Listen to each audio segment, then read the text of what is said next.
Mais um pouquinho aí.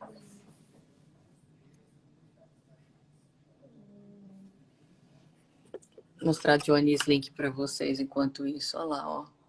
Tive que colocar um cafofo ali para eles, ó. Que não desgruda.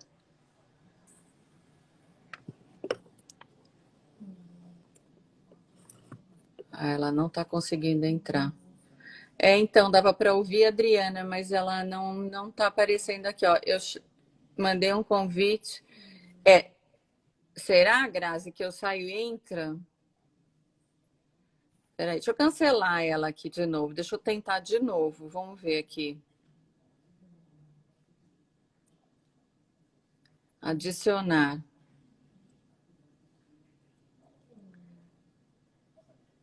Oi, a Lu Faladeira, Silvia. Ah, tudo bem? Deixa eu tentar aqui, peraí.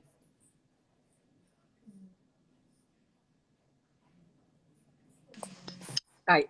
Aê! Acho que era a sua internet, Dri. Eu não sei o que que foi, mas na verdade eu mudei para o iPad, eu saí do celular. Ah, então acho que foi isso, a internet. Eu estava começando a te apresentar quando você apareceu. Mas vamos lá, pessoal. Essa é a doutora Adriana. Ela é cirurgiã ortopedista. Foi ela trabalha nas unidades PETs e em outros lugares. Ela vai estar falando depois. E foi ela que cuidou do Slink, né? Para quem não sabe, o Slink é um bulldog francês que eu tenho. Ele paralisou uma vez, a doutora Adriana operou em 2015. Ele voltou a andar. E agora, em dezembro, ele teve uma segunda crise que paralisou de novo e, graças a Deus, voltou a andar de novo. É muita sorte, né, Adri? É. E aí eu convidei a doutora Adriana para estar falando um pouquinho mais aqui com a gente sobre coluna, né? Eu sei que todo mundo aí tem muita dúvida, né? Estou feliz que ela aceitou o convite, né? E eu vou começar. A gente já tem algumas perguntas que o pessoal.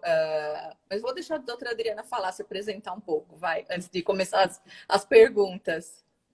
Bom, então, para quem não me conhece, meu nome é Adriana Valente, eu sou veterinária cirurgiã e ortopedista, né? E eu trabalho, então, na empresa Pets, né? E agora Seres, em algumas clínicas também menores, e hoje em dia eu também estou trabalhando como professora na Universidade em Morumbi. E é isso. Ai, então vamos lá. Odri, eu queria saber, eu vou fazer a primeira pergunta. Tem algumas que eu mandei para você hoje, né? Mas a minha E, primeira pergunta é assim: por que a coluna do bulldog francês é tão podre? Porque não tem outra palavra para colocar, né? tadinho. Na verdade, o que que acontece, né? O Bulldog, ele é uma raça que a gente classifica como condrodistróficos, né? O condrodistrofismo na medicina são as pessoas que têm nanismo, né? Então, é como se eles fossem raças anãs. Então, tem algumas raças de cães e até gatos também que a gente considera condrodistróficos. E esses pacientes, em geral, pela característica da formação mesmo deles, né, eles já têm uma maior predisposição a desenvolver algumas doenças articulares e doenças na coluna, né?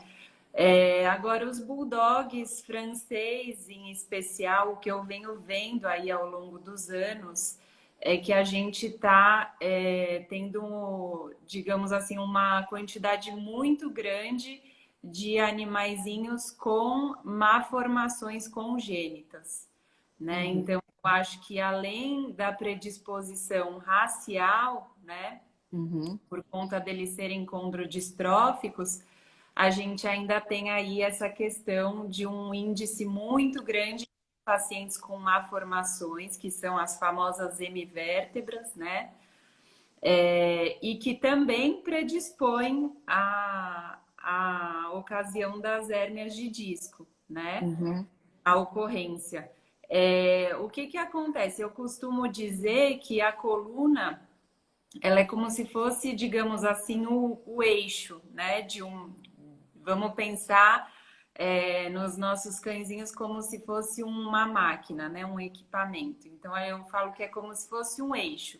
Então, imagina que são várias pecinhas que compõem esse eixo, né? Uhum. Para que o organismo tenha um funcionamento adequado, movimentação, essas pecinhas elas têm que ser perfeitas para ter esse movimento, Uhum. né? Então, quando vem com uma pecinha com defeito, digamos assim, que é a hemivértebra, todo aquele conjunto, né, daquele eixo que deveria funcionar em harmonia, ele fica alterado, né? Então essa alteração biomecânica que a gente chama, que altera forças, né, que são geradas na região dos discos intervertebrais, aumentam ainda mais a chance de ocorrer uma hérnia de disco. Então, uma série de fatores, né?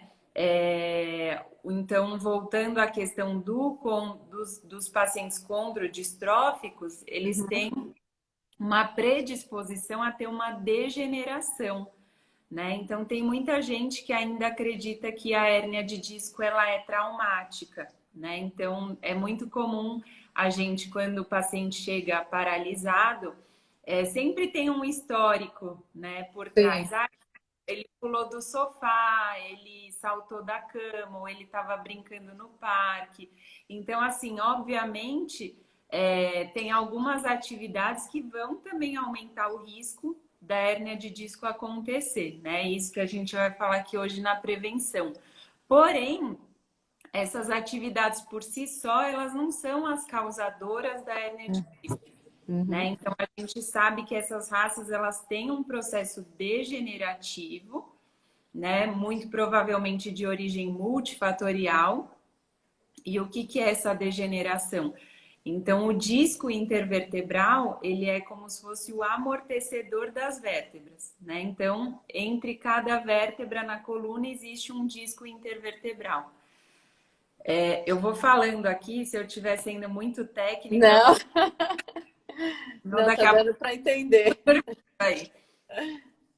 Então, o disco ele é como se fosse o amortecedor, né? Então, esse disco ele é composto por duas regiões, né? Então, a Uhum. gente uma parte externa do disco, que é composta por um tecido mais fibroso, ele é mais firme, e tem a parte interna, que é o núcleo pulposo, que ele é um gelzinho, né? Então, por isso que eu falo que o disco ele é como se fosse aquele chiclete babalu, né? Uhum. Por fora ele é mais fininho, mais firminho e por dentro ele é um gel.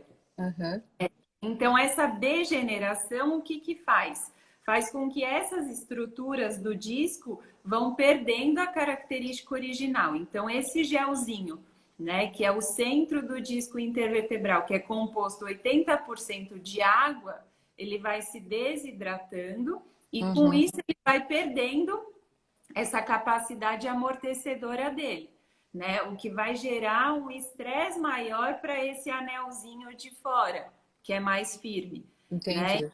Então, vamos colocar aí que essa degeneração associada às malformações que a gente vem acompanhando aí um crescimento ao longo dos anos, né? Tudo isso associado e ainda associado ao fato de que o Bulldog é uma raça extremamente ativa, né? Eles são robustos, eles são muito agitados e eles gostam, né? Eles têm um temperamento de gostar de brincadeiras um pouco mais brutas, né? Uhum.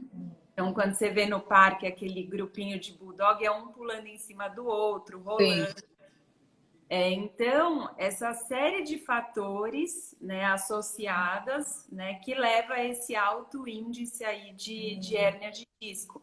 Então, a hérnia, ela não é puramente traumática pelo fato do bulldog pular do sofá ou da cama, né? Mas ela vem numa associação desses fatores e que, obviamente, se esse paciente tiver atividades de impacto que vão exigir mais dessas estruturas, o risco dele ter uma lesão é maior. Entendi.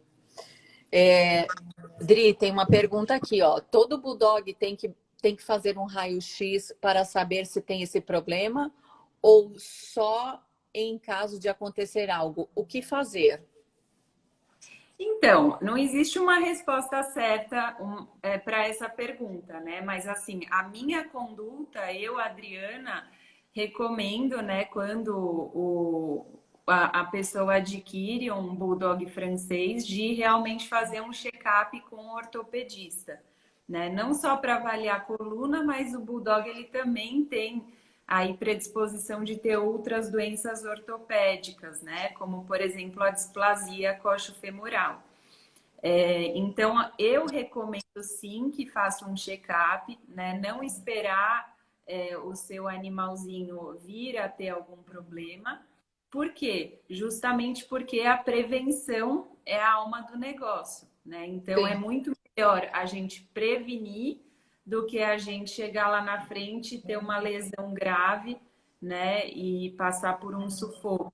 Não que a gente possa garantir que, mesmo com a prevenção, seu animalzinho não possa vir a ter algum problema.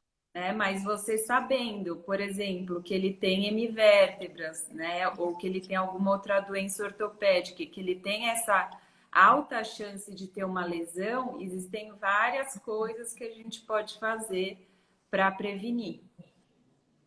Tá. Aqui outra pergunta. Não, aqui, quer ver?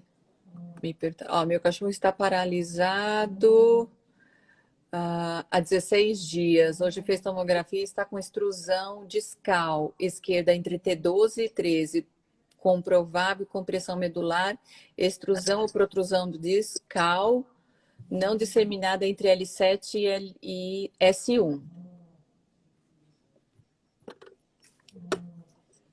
Dri, e aí? Aí tem que o É, veterinário, né? exato.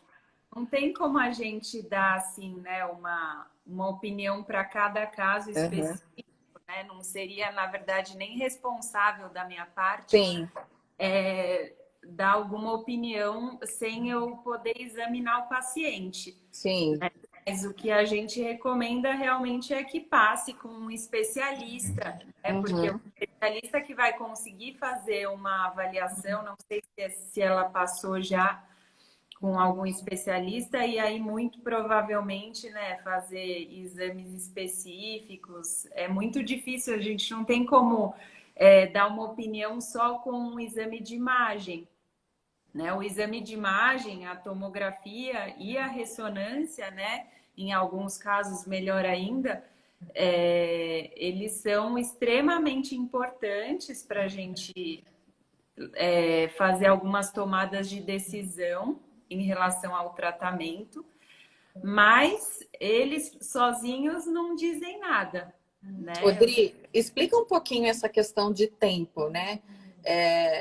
Dá né, uma visão geral aí para a gente. Quando o animal começa a sentir dor, qual que é o procedimento que a gente tem que fazer? A gente tem lá o nosso folhetinho, né?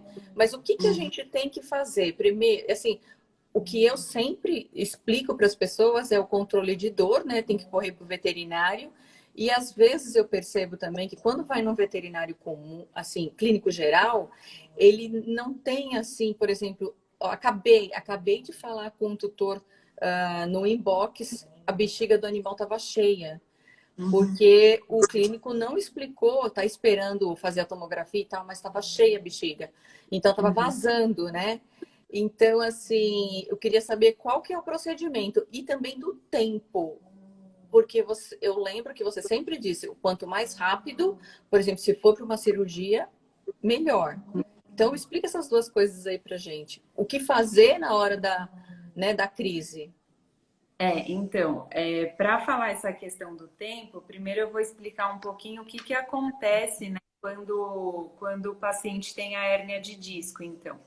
Então, imaginem que a medula espinal, né, que é um órgão, um dos órgãos mais sensíveis e importantes do corpo, né, ela passa por dentro do canal medular. O canal medular nada mais é do que um túnel, né? E esse túnel, ele é composto por todas as vértebras, tá? Então, a medula, ela tá ali dentro desse túnel e ele é completamente vedado, ele é totalmente fechado por osso, né? Por quê? Justamente porque é um órgão extremamente importante e sensível, então a natureza é sábia, ela faz uma proteção. Então, as vértebras nada mais são do que a proteção da medula. Então, quando acontece a hérnia de disco, o disco intervertebral, esse material que sai, né, de dentro do disco, ele entra lá dentro desse túnelzinho. Então, imagina que está lá a medula e esse material entra lá dentro. Então, ele comprime e a medula, ela não tem para onde escapar, né? Então, tem um aumento de pressão ali e isso faz o que a gente chama de compressão, né? Então, as células estão comprimidas ali, estão apertadas e essa compressão, ela gera uma série de lesões, né? Que são uma privação de oxigênio para essas células, né? Um processo inflamatório e que vira um ciclo vicioso, né? Então é por isso que a gente fala do tempo. Por quê? Porque a gente sabe que quanto mais tempo essas células ficarem em sofrimento, né, maior chance da gente ter uma lesão irreversível, tá? Das células que eu estou dizendo, tá? Não estou dizendo uma lesão irreversível em relação ao retorno da De andar. função Ah, do tá. animal. Então, as células terem uma lesão irreversível. Já existem alguns trabalhos recentes, né, que mostram, porque antigamente o que se dizia? Que você tem que operar esse paciente em 48, quando ele tem uma paralisia, né, então sinais graves de compressão. Você teria que operar esse paciente em até 48, 72 horas. E se não fosse assim, precisaria revisar a viabilidade da cirurgia ou não, né? Porque talvez não valesse mais a pena. Hoje em dia já sabe-se que não é assim, né? Então a gente sabe que mesmo pacientes que têm um tempo maior de compressão, vale sim a pena a gente investir no tratamento, né? A não ser que seja uma lesão muito crônica. Eu estou falando de meses, né? Que a gente até já teve alguns casinhos aí do grupo. É. Mas assim, se eu pego um paciente com alguns dias de compressão, né, sempre, e tem a indicação cirúrgica, sempre vale a pena tentar, tá? Com certeza, quanto mais tempo, né, essas células estão ficando em sofrimento, né, maior chance da gente ter essas lesões secundárias à compressão, né?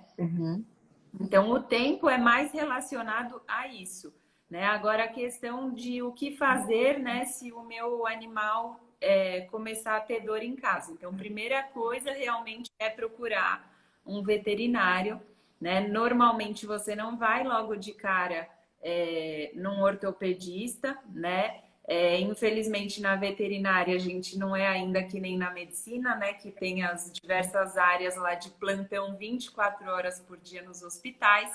Então, normalmente, você vai para um hospital 24 horas, você vai passar primeiro com um clínico, né? Mas todo lugar com infraestrutura, inclusive o local que eu trabalho, normalmente, quando o paciente chega nessa condição, né, a gente já vai entrar, eles já vão entrar em contato comigo, né, ou com um especialista, para seguir com o protocolo mais adequado, né, de exames, mas essa logística, né, de identificação da lesão, ela é muito importante, justamente para a gente não ficar perdendo tempo, né? Então é extremamente importante que você leve no veterinário, né, e tenha esse acompanhamento, preferência depois com um especialista. Entendi. Dri, Oi, a internet. Opa, voltou. Você ficou eu um pouquinho off. estava te ouvindo, vocês me ouviram? Ouvimos até o fim. Tá, então, aí a questão do xixi, né? Quando a gente começa a ter disfunções urinárias, né? Isso significa normalmente que a gente já tem uma lesão importante, né? Então, mesmo agindo rápido, né? Nessas 24, 48 horas, é muito importante dar atenção para isso, para você não acabar gerando um outro problema, que seria uma infecção urinária, né? Uma cistite, um processo inflamatório por conta dessa retenção, né? Então, com certeza é algo que tem que ficar atento. Então, observar, né, quando foi a última vez que seu animalzinho conseguiu urinar e a quantidade, né? Porque o que eu percebo muito na minha prática é que as pessoas falam, não, mas ele tá fazendo, ele tá toda hora pingando xixi. Mas a gente sabe que quando o xixi ele tá pingando, nesses casos de lesão tóraco-lombar, que é a mais frequente nos bulldogs, é porque a bexiga já está muito cheia. Então ela está tão cheia, que Que tá ela não vazando, consegue né? mais e começa a pingar. Né? Então, se ele está com esse sintoma de que a bexiga está pingando, muito provavelmente é porque ela está bem cheia. Então, tem que realmente fazer a massagem. Às vezes, nas primeiras horas, como o paciente está muito tenso, com dor, na massagem não sai, né? E aí, às vezes, tem que fazer uma sondagem de alívio com o veterinário. Tá. Então, tô certa aí nas instruções que eu ando dando. Dri, ó, tem uma pergunta aqui. Existe algum meio de prevenir essa degeneração? Não, assim, infelizmente, até hoje não se chegou à conclusão de nenhum método, nenhuma medicação ou tratamento que vá prevenir completamente essa degeneração, né? Como é uma degeneração, normalmente o uso de algumas substâncias antioxidantes, né? E alguns suplementos compostos ali da região da articulação, porque o que acontece? Essa junção das vértebras nada mais são do que pequenas articulações na coluna inteira, né? Então, existem alguns suplementos, né, que a gente pode fazer para tentar minimizar esse processo, né? Mas não existe nada comprovado de que vá realmente cessar ou prevenir completamente essa degeneração, né? Inclusive o uso desses suplementos, se você for em literatura mesmo, existem algumas literaturas controversas, né? Eu particularmente gosto e prescrevo, né? Mas eu acredito que ajude a minimizar esse processo, mas não que ele vá realmente impedir que essa degeneração aconteça. Odri, perguntaram aqui se acupuntura uma vez por mês é uma forma de prevenção. Não. A acupuntura, né, infelizmente, ela não vai prevenir essa degeneração, né? Eu gosto bastante e indico o tratamento com acupuntura para os meus pacientes, principalmente quando eles estão em crises de dor, tá? Mas eu não acho que a acupuntura seja o melhor método para prevenir, né? Então, se a gente for pensar em tratamentos preventivos, né, a gente tem que novamente ter uma série de ações para pensar nessa prevenção. E uma delas poderia ser a fisioterapia, né? Porque a fisioterapia ela ajuda no fortalecimento muscular. Então, quanto mais estável tiver a coluna, né? Então, a gente fortalecendo o core, que é a musculatura aqui paravertebral, né? Das costas, mesmo do abdômen, a gente mantém a coluna mais estável.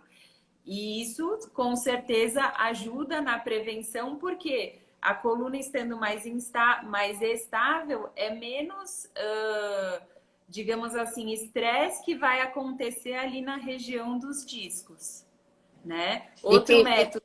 Odri, mas quem, tipo assim, vamos supor que não tenho condições de fazer a fisioterapia como prevenção. O passeio já ajuda, né? Isso, então, era o que Caminhada, né? ia dizer. Então, assim, outra coisa extremamente importante é o peso, né? Então, hoje em dia, a gente vê um índice muito alto de pacientes com sobrepeso, né? É o mal da humanidade e é o mal dos animais domésticos também, né? Então, as pessoas estão ficando cada vez mais sedentárias, né? E se alimentando mal, e isso acaba refletindo também nos nossos pacientes, principalmente nos cães e gatos. Né? Então, tanto é que eu brinco que eu falo que hoje o bonito é você ver cachorro gordinho. Quando alguém vê um cachorrinho magro, fala, nossa, mas tá tão magrinho. Na verdade, não, ele tá bem, Ele né? tá bem, é. Exato. Então, a questão do peso é outra medida preventiva extremamente importante, né? E é difícil. Tem muitas pessoas que têm dificuldade. Primeiro, porque tem alguns animais que têm uma predisposição maior a ganhar peso, assim como a gente, né? Uhum. E acabam a vida inteira lutando contra a balança, né? Eu tenho em casa um caso desse, ó, minha mãe deve estar aí me assistindo na live, que é a Eu tenho em nossa. casa um também, Dri, o Johnny. Mas assim, é um assunto muito sério, né? Porque Sim. a obesidade, ela não só causa problemas na coluna e problemas nas articulações, mas causa outros problemas de saúde também extremamente graves. Né? Então, o primeiro passo da prevenção é também o peso, né? Uhum. Manter os nossos animaizinhos aí num peso adequado e manter eles ativos, né? Então, se a pessoa não tem condição de fazer o tratamento preventivo com físio, né? Ela pode fazer exercícios em casa, ela pode fazer passeios, né? Em grama é sempre bom, né, Dri? Sim, andar em superfícies, né, de diferentes resistência, né? Então, por exemplo, na grama, na areia. É, ajuda bastante a fortalecer, né? Uhum. Vamos a outra pergunta. O que são as mineralizações? Mineralização. Então, a mineralização nada mais é do que essa degeneração que eu acabei de explicar, né? Então, lembrem que o disco intervertebral, ele é o chiclete Babalu, né? E lá dentro tem o gelzinho. Então, conforme vai ocorrendo essa degeneração, que é a doença degenerativa do disco intervertebral, Uhum. né? Vai desidratando, ou seja, ele vai perdendo água, e aí chega em determinado momento que começa a ter mineralização dentro do disco, né? Então, quando a gente faz um raio-x da coluna dos nossos animais, o disco ele não aparece no raio-x, né? A única coisa que aparece no raio-x é a vértebra. Uhum. Por esse motivo que o raio-x ele é uma triagem do exame da coluna, né? Ele não é um exame de eleição, porque ele é limitado, né? Então a gente consegue ver as vértebras, mas não o disco. Mas quando tem essa degeneração e esse disco ele vai desidratando e ele mineraliza, aí a gente consegue ver no raio-x. Então, ali na região onde a gente sabe que está o disco e que a gente não deveria ver nada, começa a aparecer uns pontinhos brancos, que é a mineralização. Então, quando isso acontece, o que a gente já pode afirmar? Este cão tem uma degeneração do disco. Então, ele é um paciente com uma predisposição a ter as hérnias. Entendi. Aí outra pergunta. Quais os cuidados que devem ser observados no caso de hemivértebras e escolioses? Então, as hemivértebras, elas têm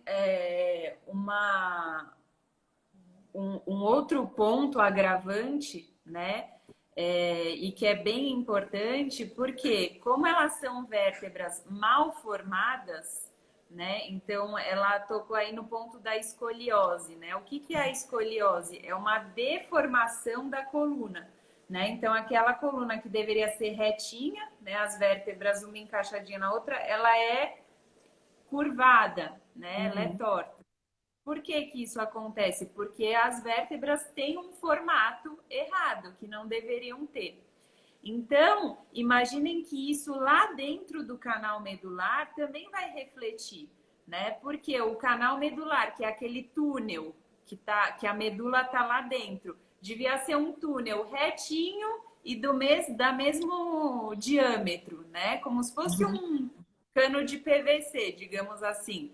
Agora, imaginem que esse cano ele é todo torto e a medula ela tem que acompanhar essa tortuosidade, né? Uhum. Por isso que tem animais que têm malformações tão graves que às vezes com 5, 6 meses de idade, né, a gente vê filhotinhos de bulldog que já começam a ter alterações neurológicas por conta dessas compressões, porque ele vai crescendo e conforme ele vai crescendo, essas vértebras vão comprimindo, essas vértebras que têm um formato errado, elas vão diminuindo o diâmetro desse canal medular, que é o túnel, né? E aí causando uma compressão. E aí essa compressão ela não está sendo causada pela hérnia, por uma hérnia de disco, e sim pelo osso mesmo que é mal formado, tá? Então, quando você já sabe que seu animalzinho tem hemivértebra e se ele tem alguma deformidade na coluna, como escoliose, cifose, você tem que ter o cuidado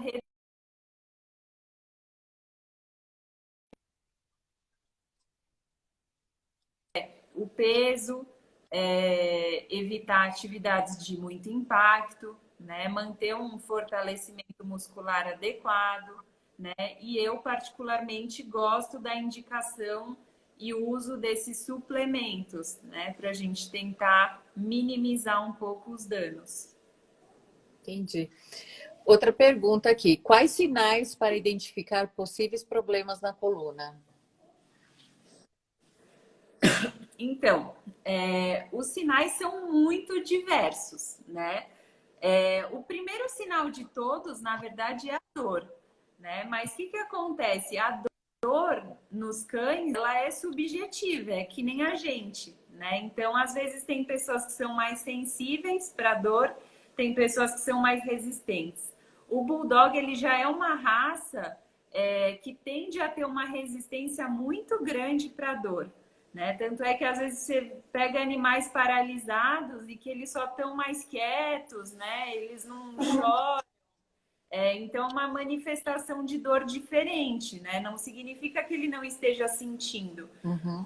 Então, os primeiros sinais, na verdade, vão ser relacionados com a dor. Então, você é a pessoa que mais conhece o seu cão, né? Então, quando Sim. ele está diferente, né? E às vezes a pessoa chega falando, né? Ele tá diferente, né? Tem alguma coisa incomodando, mas não tem algo clínico realmente, né? Que tenha acontecido para a pessoa te relatar. Então, o primeiro sinal vai ser uma mudança no comportamento. Sim. Normalmente, os animais começam a apresentar dificuldade para achar uma posição para dormir, né? Porque toda posição que eles ficam, eles acabam sentindo dor. Então, é aquele paciente que você vai ver que ele tenta deitar, daí ele levanta de novo, aí ele tenta achar uma outra posição e não consegue, ele vai ficando assim. Ele pode ter tremores, né? Ele Ficar pode ofegante, né, Dri?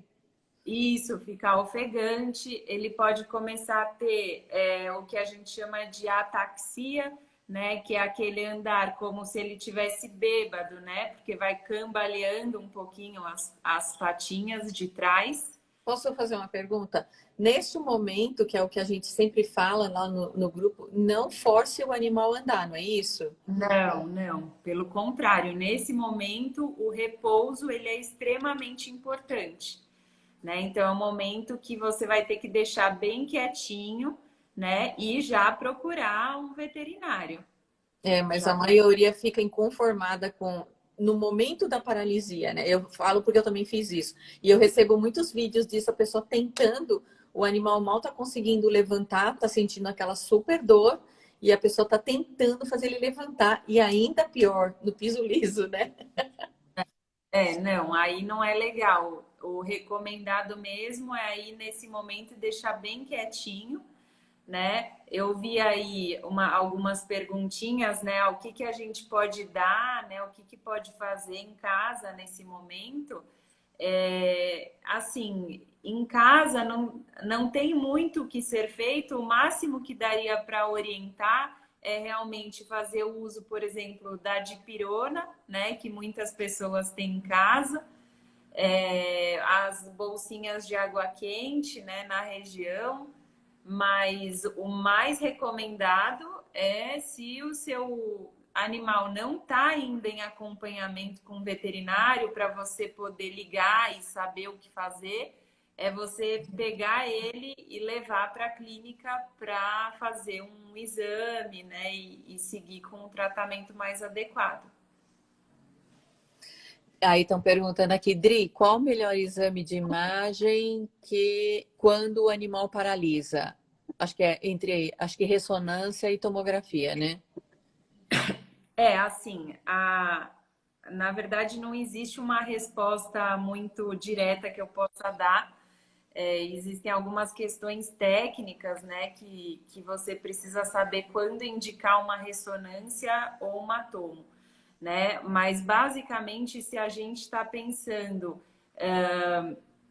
em fazer uma avaliação da medula, né? Se você tiver com uma suspeita, de repente que não seja só uma hérnia de disco, né? Se você tem uma suspeita de algo inflamatório,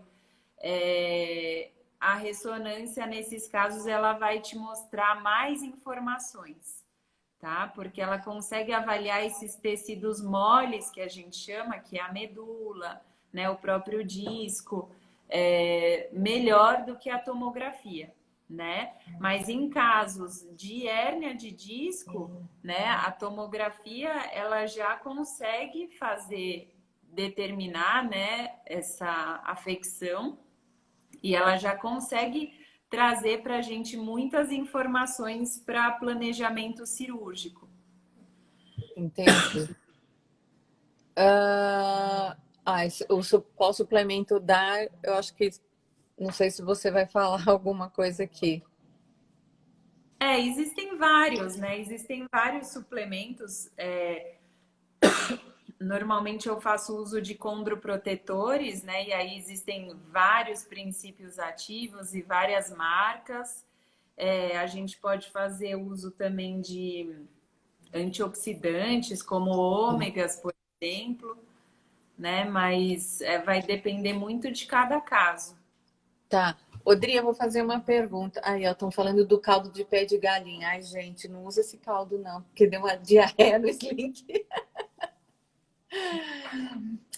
Dri, eu queria saber, né, que muita gente me pergunta, né, quando o animal opera ou quando ele faz um tratamento aí e que volte a andar, quando que vocês, né, você sabe que com o tratamento existe a possibilidade de voltar a andar ou em que momento você acha que, sei lá, não tem chance e não vou operar? Como que funciona isso?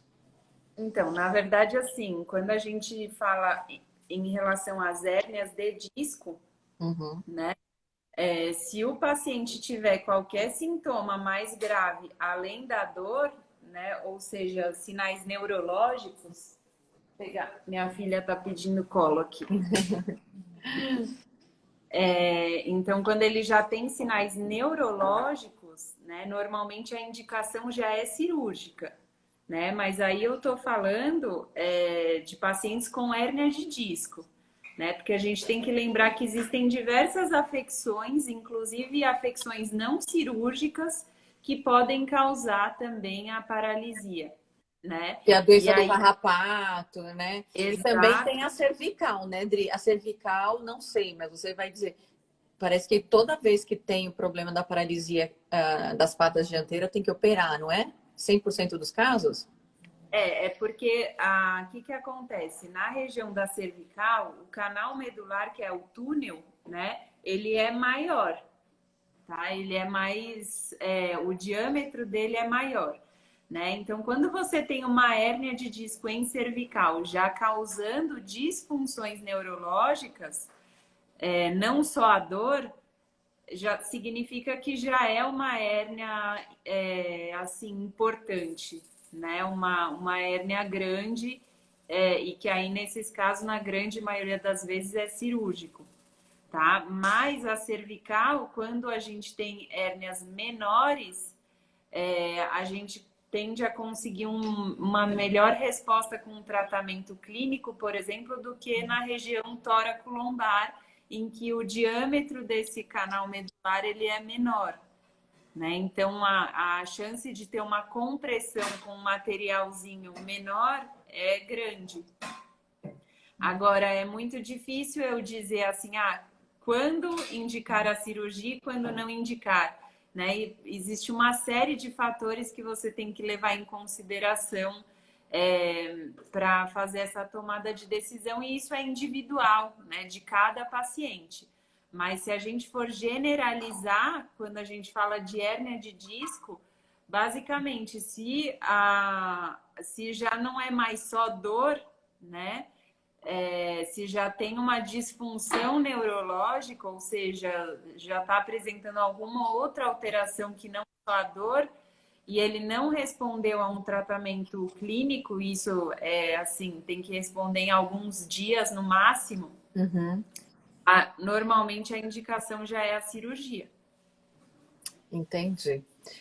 Vamos ver aqui outra pergunta. Primeiro, se passa com clínico, depois ortopedista, mas acabamos vendo que muitos ortopedistas não têm experiência exato com bulldog.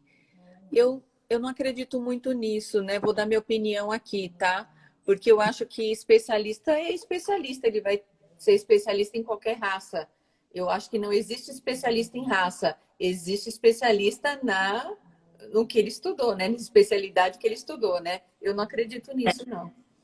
Exatamente, eu concordo com você. E é engraçado que tem assim alguns grupos de tutores, né, que tem a determinada raça e eles buscam, né, por essa especialidade na raça. E na verdade, se a gente for pensar tecnicamente, isso não existe, tá? Eu costumo dizer que se você está indo num veterinário que se diz especialista numa raça, desconfie, porque eu desconheço esse curso, né? Pois é. Para você ser um especialista, você no mínimo tem que ter feito uma especialização. E não Exato. existe especialização em bulldog, tá? É lógico que quando você atende com frequência uma determinada raça, você vai adquirindo uma certa experiência nas afecções que aquela raça costuma ter, Uhum. né? Mas assim, todo ortopedista experiente, né, e capacitado consegue atender, seja um bulldog, seja um vira-latinha, seja um labrador, né? Então ele tem que ter conhecimento das afecções, né, em diversas raças. Então eu também não concordo com essa história de especialista em bulldog, não. Tá. Estão querendo que você vá para Porto Alegre, porque que essa veterinária é sensacional. Dri, caldos Eu de tenho um pé colega de. de Hã? Porto Alegre. Eu tenho um colega de Porto Alegre que fez pós comigo, posso recomendar ele. Ah, então depois você recomenda. Caldo de pé de galinha, tem colágeno? Tem colágeno, mas assim, para você conseguir a concentração de colágeno num caldo de pé de galinha, né, é, é muito mais difícil do que você dar o manipulado, né, ou de uso comercial. Mas se a pessoa gosta, né, dessa linha, o que eu Uhum. recomendo é que ela procure um nutrólogo, né? Uhum. Porque é possível sim fazer esse Internet. tipo de suplementação na alimentação, mas aí você tem que ter um acompanhamento, né? De uma nutróloga que é a veterinária especializada nisso. Aí foge um pouco da minha área. Dri, como prevenir a infecção urinária em animais paralisados? Primeira coisa é você conseguir restabelecer a função da bexiga, né? Se o seu animal ficou com alguma sequela, né, que não conseguiu reverter completamente a função da micção, existem algumas coisas que a gente pode fazer, né? Então, o uso de algumas medicações que a gente pode fazer para ajudar a fazer esse esvaziamento da bexiga, né? E uma coisa que eu gosto muito, que eu até posso falar aqui, que na verdade é uma suplementação também, é o uso do cranberry, né? Que já é muito bem estabelecido como ele é como se fosse uma prevenção realmente de infecções nas vias urinárias. Inclusive para nós humanos, né? Já é utilizado. Então, mulheres que têm muita predisposição a desenvolver cistite, né, podem fazer uso, e nos cães a gente também já faz o uso do cranberry. Você deu para bastante resgatar do nosso o uso. Vamos ver se tem mais perguntas. Na cervical com crises, fazer tratamentos ajuda? Então, as crises de dor na cervical, normalmente elas são crises fortes, né? Uhum. Às vezes o cãozinho ele não chega a perder, né, nenhuma função neurológica, mas tem crises muito fortes de dor, né? Uhum. A cervical realmente é uma região que a gente vê que as crises de dor são importantes. Então, existem vários tratamentos, né, que podem ser feitos. Nesses casos, eu gosto muito da acupuntura e tratamento medicamentoso também, né? E como Sim, esses pacientes normalmente eles têm essas crises já por tempo prolongado, muitas vezes eles entram numa condição que a gente chama de dor crônica, né? Então, a dor crônica é uma dor que o paciente já está sentindo há muito tempo, e nesses casos, muitas vezes, o uso de analgésicos normais, por exemplo, como a dipirona ou até mesmo o tramal, eles não têm o efeito desejado, né? Por conta do mecanismo da dor mesmo. Então, a gente faz uso de outros tipos de medicação que são medicações específicas para esse tratamento dessa dor crônica. entendi. Dri, tem uma pergunta aqui, ó. Minha fêmea tem traqueia pequena. Desde pequena, ela procura uma posição mais elevada para dormir. Ela demora para achar uma posição. Quando acordada, ela senta. Achamos que é pela respiração. Pode ser coluna? É difícil eu dizer sem examinar.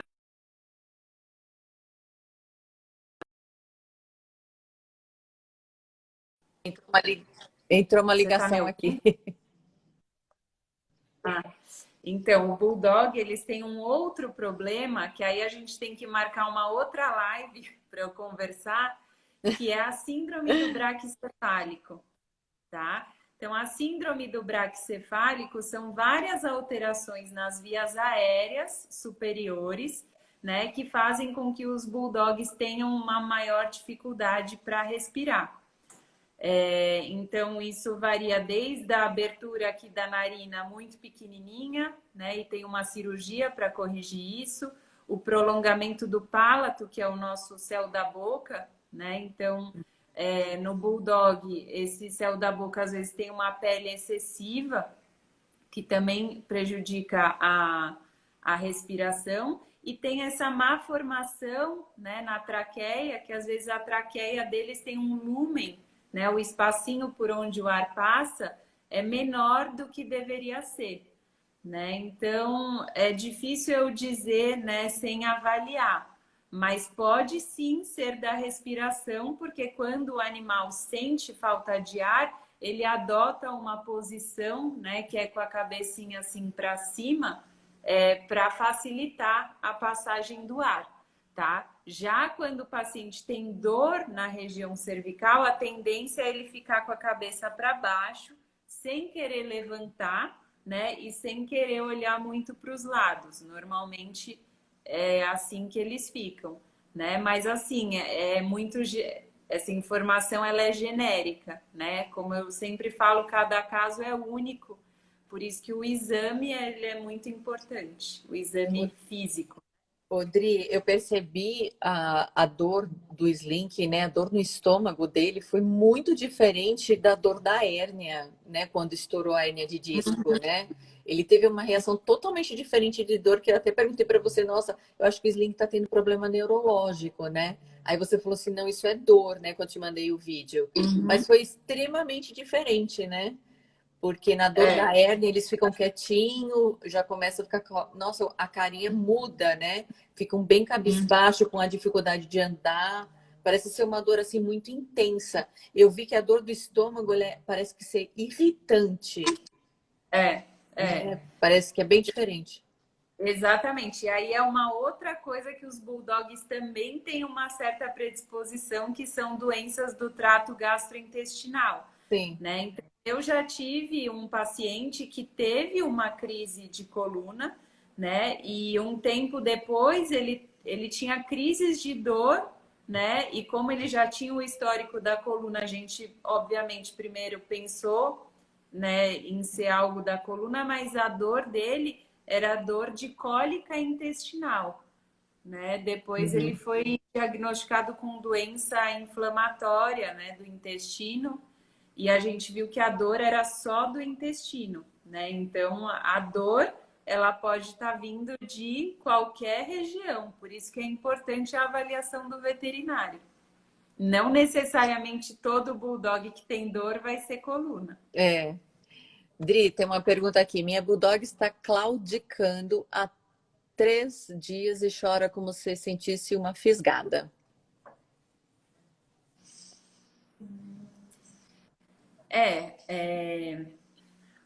Aí teria que avaliar, né? É difícil dizer assim, sem fazer um exame, né? Mas a claudicação que ela está falando é mancar, né? Então ela está mancando. Então a claudicação ela pode ser, sim, mesmo que seja só em uma patinha, ela pode ter origem por algum problema de coluna, né? Mas também pode ser alguma doença articular, né? Alguma doença, se for, por exemplo, a patinha de trás, pode ser alguma doença do joelho, do quadril. Odri, existe assim uma idade, sei lá, filhote paralisa? Então, os filhotes, normalmente, quando eles apresentam essas alterações neurológicas, normalmente está relacionado com uma má formação, né? Mas ele pode sim paralisar, né? E aí é muito mais grave, né? Porque é muito mais fácil você corrigir uma hérnia de disco, né? Você descomprimir, do que você corrigir uma coluna que nasceu toda deformada. Aí estão perguntando aqui, qual o peso ideal? Como que a gente Não sabe? tem. Tem aquela foto que você tira de cima e tem que ter a cinturinha, não é, Dri? Exatamente, não tem como a gente dizer o peso ideal da raça, porque vocês veem, né? Mesmo bulldogs, né? Você vai no parque, tem bulldogs de diversos tamanhos. Então eu sempre falo que melhor que a balança é você olhar para o seu cão de cima, né? E aí você tem que ver a cinturinha dele, ele tem que ter aquela cinturinha de pilão, né? Ao mesmo tempo, não ser tão magro a ponto de você conseguir ver as costelas, mas você tem que sim ver aquele afundamento na região aqui da cintura, né? Isso é considerado um score corporal adequado, né? Agora, se o seu animal ele está reto ou se ele está redondinho, né? Significa que ele está acima do peso.